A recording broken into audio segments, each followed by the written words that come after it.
Well, good morning. We're here with Jim Hayden, and we thought we'd take a moment, some time to catch up with him and really what God's been doing in your life in the last few years and even recently, Jim. Yeah, sure.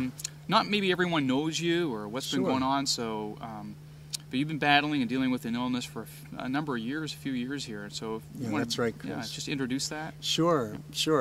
Back in 2006, I came down or was diagnosed with a lymphoma called chronic lymphocytic leukemia. It's a non-Hodgkin's lymphoma. It was chronic, and typically people don't get that type of leukemia until they're in their late 60s, 70s, even 80s. And for some reason I just happened to get it, but it wasn't to the point where it really affected me, other than the reason they noticed it was low blood counts. And so that's what enabled them to figure it out. And then in 2008, I came down with another lymphoma, which in itself was odd, to have a second cancer totally unrelated, which was called, or is called, LYG, which stands for lymphomatoid granulomatosis. And that's the one that's really caused me and my whole family the greatest pain the last, probably going on now, 5-6 years now. Right. Yeah, so it's... So Jim, you've been... you've had to deal with this. How have you been able to persevere through this sickness for those years? Well, I'd be a liar if I said it was easy. It at times has been very difficult, and even while I was still working, I'd find myself just praying, asking the Lord why, finding myself crying, just not understanding what was going on, but at the same time not, blaming God for any of it, just trying to understand what was happening and why, and what was I to do about it. Or, so that's been my biggest struggle, probably, is just the ups and downs. But overall, I am confident in God's faithfulness and His goodness to us. But I do have days when it can be pretty ugly. Yeah. Right. So. Yeah. But yeah, you're dealing with this illness and the constant, not discomfort's too light of a word. Pain. I mean, daily issues with significant pain. I mean, it's just to watch you over the years. It's really been you've been an example of someone to persevere and just maintain faithfulness with Christ. And so it's been.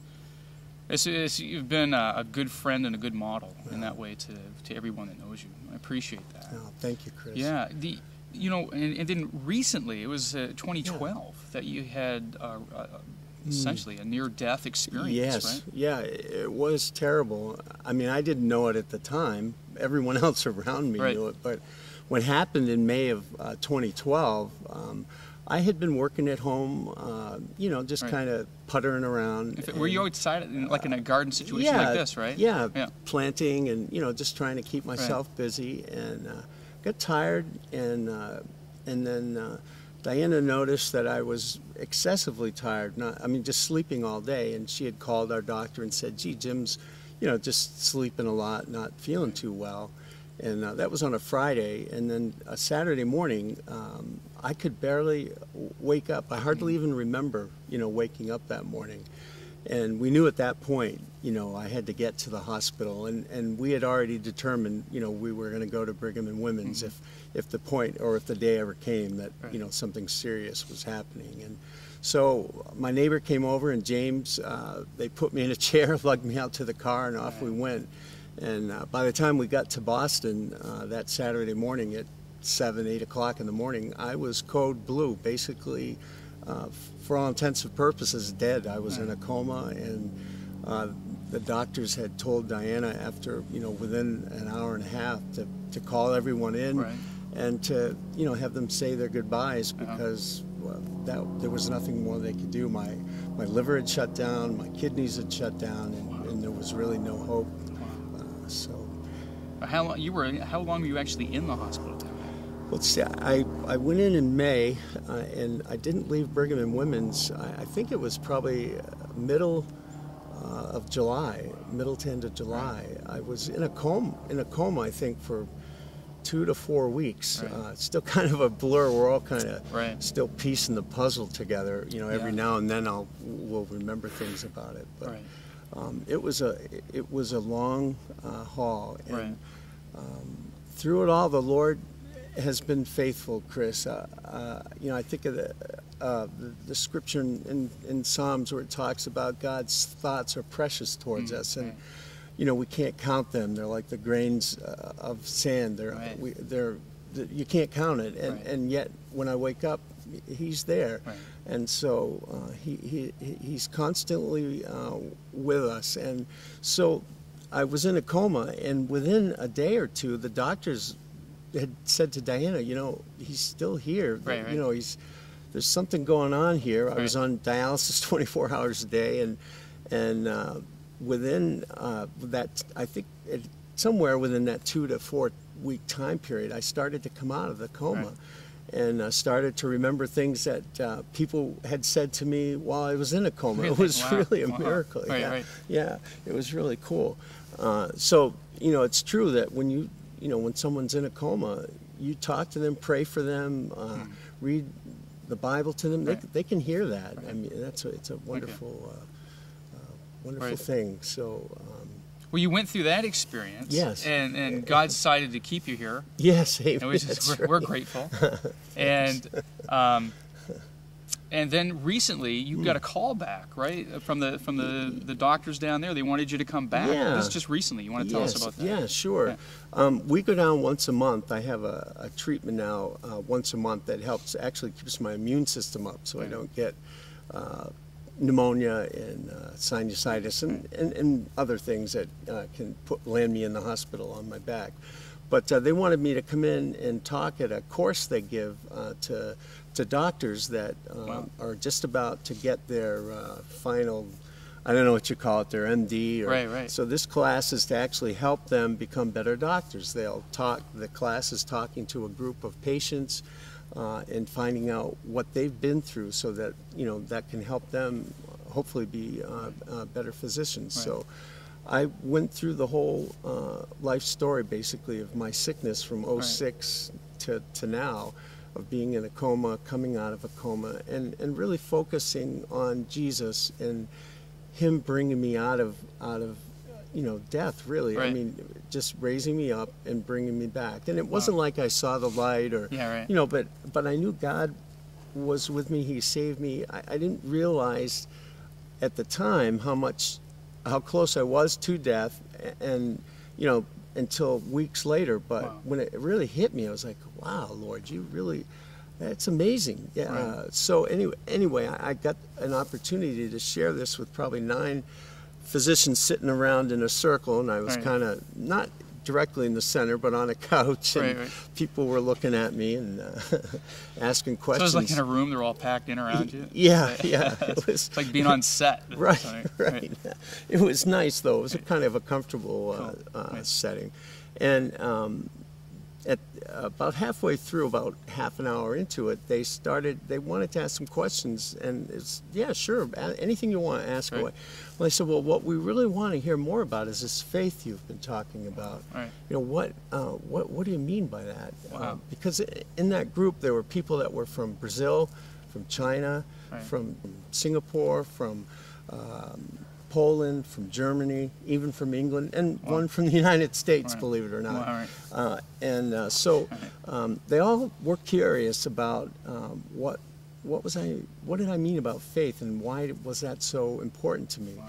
And it was an opportunity to tell them about Jesus and His love for us as Right. human beings, that He came and died Wow. for us, and that He cares about everything that we go through, whether it's sickness or we're feeling well. I mean, He cares about everything about us, and He came so that we could have a relationship with Him again for eternity. Right. And so it was kind of you could see by looking into their eyes, they were really wanting to know more. And so they asked more questions. I just talked about when I became a Christian, and what I mean by that is when I opened my heart up to Jesus and said, hey, I want this relationship with you. And so we got to talk all through my teenage years, and Wow. it was really a wonderful chance to share God's love, not only for myself, Right. but for them as well. Wow. And that each of them is a unique person, Wow. that He's making them to be doctors for unique purposes Wow, in right. life. And who knows, maybe they'll run into a guy like me Right. someday that's, on his deathbed. Right. And that prayer works. That was Right. the other thing mentioned to them, that we had hundreds and hundreds of people praying for us. Wow. And that prayer does make a difference in a person's life, and Wow. faith made all the difference in my life. Right. And still, even today, being here, Right. faith every day. And Wow. so it was a wonderful chance to share God's love, His forgiveness, Right. and that each one of them is a unique person. Wow. that It's so cool that you got not only to share your faith, but you got to speak into their lives of, yeah, it it was. was that's neat. It's wonderful, and I got to thinking as we were leaving that who knows what God will do in the Right. quiet time of their heart, Sure. or maybe they'll run into someone Right. else that's a Christian. Maybe Right. maybe this was just a little crack on that Yeah. lid, Right. kind of opening their heart, and Sure. someone else will come along and Right. and maybe loosen it up Right. more. And No, that's great. so, Well, yeah. that's how cool is it that God took from from your almost a deathbed, Yeah. and then just a year or so later brings you back to that setting with Yeah. to give witness to Him. No, it's amazing. I mean, Wow. I've wondered that, Chris. Yeah, right. Why, Lord? Why? Right. Why am I? Well, you kept me going for a reason. Right. What's that for? And this is definitely part of it. Sure. And he has for each one of us. I mean, each one of us has an important thing that He's calling us to do. And it was, like you say, Right. it's an amazing to come full circle, to be in bed, on my deathbed. Now I'm sitting there talking Right. to people about this, and not realizing at the time how unusual my circumstance was or is. I Right. mean, people don't normally come out of that. Yeah, because they're sending doctors from around the world to check in on you to Yeah. see how is this possible, That's right? That's That's right. I great. mean, and I'm not on dialysis either, Right. which is a miracle. That's right. That wasn't supposed to happen. No, they said my kidneys would never function again. Right. And within probably about a month and a half after I got out of left Brigham's to go to rehab, Right. my kidneys started to function Right. again. And Right. that's a Right. miracle. I know. mean, it's That's a neat amazing. thing. Right. It's neat to see how God is at work. yeah, So, he's well, it's neat wonderful. that it's great too because I'm excited in the sense that you got this great opportunity to be a witness there, and you're a constant witness at home and in the neighborhood and the community, wherever you're at. You truly are just a constant. You and Diana, you're like superhero witnesses. Yeah. Just for your perseverance and your faithfulness and your spirit and demeanor. And so I just want to thank you. Thank you, And Chris. Thank you. yeah, I God love bless you. you, bro. Yeah, we love you, man. Thank you. And we're glad you could share your testimony and some time with us It's a this real morning. privilege. Yeah. Thank you. All right. Thanks, man.